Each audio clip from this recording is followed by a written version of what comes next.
آج علامہ اقبال کی نظم ہندوستانی بچوں کا قومی گیت کی تشریح لے کر آپ کی خدمت میں حاضر ہوا ہوں۔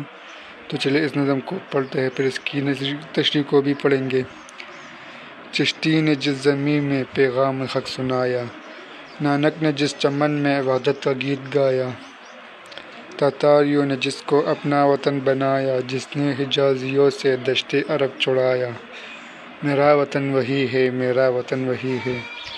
یونانیوں کو جس نے حیران کر دیا تھا، سارے جہاں کو جس نے علم و ہنر دیا تھا، مٹی کو جس کی حق نے زر کا اثر دیا تھا، ترکوں کو جس نے دامن ہیروں سے بھر دیا تھا، میرا وطن وہی ہے، میرا وطن وہی ہے۔ ٹوٹے تھے جو ستارے پارس کے آسماں سے، پھر تاب دے کے جس نے چمکائے کہکشاں سے، وحدت کی لے سنی تھی دنیا نے جس مکان سے، میری عرب کو آئی ٹھنڈی ہوا جہاں سے، میرا وطن وہی ہے، میرا وطن وہی ہے۔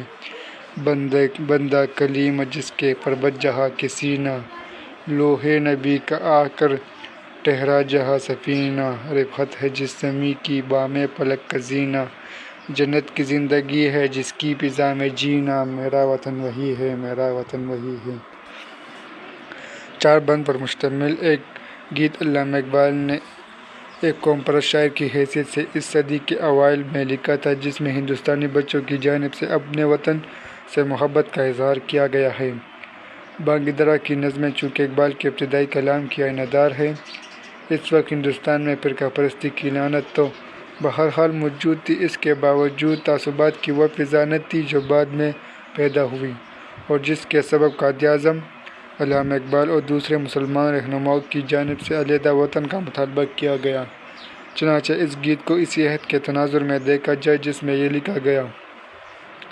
پہلا بند معانی چشتی رحمۃ اللہ علیہ، حضرت خواجہ معین الدین چشتی اجمیری، نانک سکھ مذہب کا بانی، گرو نانک۔ مطلب ہندوستانی بچے اپنے وطن کی محبت میں سرشار ہوتے ہوئے کہتے ہیں کہ خواجہ معین الدین چشتی اجمیری نے جس سرزمین پر رب ذوالجلال کا پیغام لوگوں کو سنایا، جہاں سکھ مذہب کے بانی گرو نانک نے خدا کی وحدانیت کا درس دیا، مغل اگرچہ پہلے ہندوستان میں محض اس لیے آئے تھے کہ اس کو فتح کر کے اپنی تسلط جما لیں، لیکن یہ زمین انہیں اس قدر پسند آئی کہ یہاں پر رچ بس گئے۔ یہی نہیں بلکہ وہ لوگ جو عارضی طور پر ہندوستان آئے تھے، اس کی خوبصورتی اور عظمت کو دیکھ کر انہوں نے مستقل طور پر اسے اپنا وطن بنا لیا۔ چنانچہ یہی وہ سرزمین ہے جو ہمارا وطن ہے اور ہمیں اس پر فخر بھی ہے۔ دوسرا بند معانی زر سونا۔ مطلب ہندوستان کے باشندوں نے علم و حکمت کے وہ جوہر دکھائے جو یونان کے فلاسفوں کو بھی حیرت زدہ کر گئے۔ صرف یونان ہی نہیں بلکہ دنیا کے تمام ملکوں کو یہیں سے علم و ہنر کی دولت عطا ہوئی۔ سچ تو یہ ہے کہ اس سرزمین کی مٹی کو بھی قدرت نے سونا بنا دیا تھا، مراد یہ کہ یہ مٹی اس قدر زرخیز تھی کہ جس کی پیداوار نے مغلوں کو بے حد مالدار اور خوشحال کر دیا۔ چنانچہ یہی سرزمین ہمارا وطن ہے۔ تیسرا بند معانی ٹوٹے تھے جو ستارے، مراد ہے پارسی قوم۔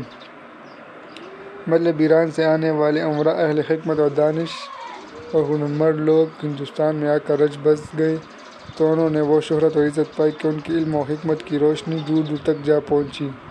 جہاں کرشن نے وحدت کا درس لوگوں کو دیا اور پیغمبر اسلام حضرت محمد صلی اللہ علیہ وسلم نے جہاں سے ایک طرح کی ٹھنڈی ہوا کی آمد کو محسوس کیا، وہی سرزمین ہند میرا وطن بھی ہے۔ چوتھا بند معانی سفینہ کشتی۔ وہ سرزمین جہاں کا ہر شخص حضرت موسیٰ علیہ السلام جیسی عظمت کا حامل ہے اور جہاں کا ہر پہاڑ کوئی طور کی حیثیت رکھتا ہے، ان مصروں کو شاعری غلوں سے ہی تعبیر کیا جا سکتا ہے۔ حضرت نوح علیہ السلام کی کشتی جہاں کر ٹھہری تھی اور جس سرزمین کی رفعت آسمان کی ہم پایہ ہے، یہاں پر زندگی گزارنا جنت میں گزر بسر کرنے کے مصداق ہے، وہی سرزمین ہندوستان میرا وطن ہے۔ اسی کے ساتھ ہی یہ نظم مکمل ہوتی ہے۔ اللہ حافظ۔